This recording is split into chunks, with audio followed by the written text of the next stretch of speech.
You see, in the ancient, in the Rig Veda and the Purushukta, there's just one simple comment. It says, just as different parts of the body fulfill different functions for the betterment of the great body, in the same way in the society you'll find some people who are good at particular kind of a particular skill, and some are good at other skills. Suppose somebody's good to be a brain surgeon, somebody's very good to be a bricklayer, so be it.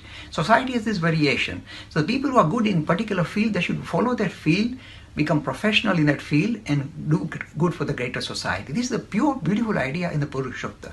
Now you see here, of course, they will say, you see, there are some people who are intellectuals, and that is understandable. But there are some people who are very physical. They like to, kind of show the prowess in the physical world. Some are very intellectual giants.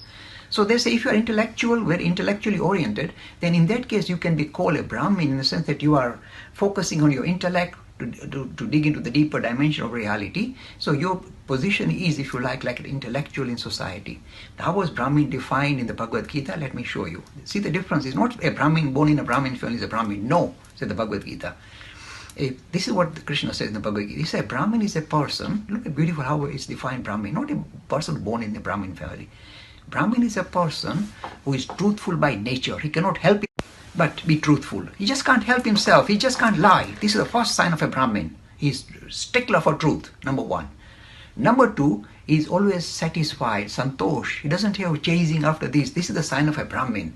He feels more content within himself rather than chasing after other things. Second thing. The third thing, most crucial, that Krishna says about a Brahmin, is a person who leads a spiritually oriented life rather than a secular, worldly life. Not secular, but I don't vilify secular. A worldly life means chasing after material thing. I like this woman, I must marry her, or I must buy this house, eat this food, go on this holiday. This is a person who is leading a God-centered life, a world-centered life, worldly-centered life.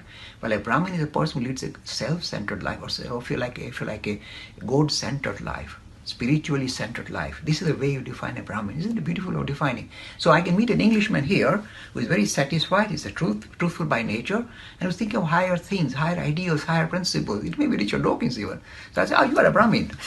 He may not like it, but this is how I can define a Brahmin.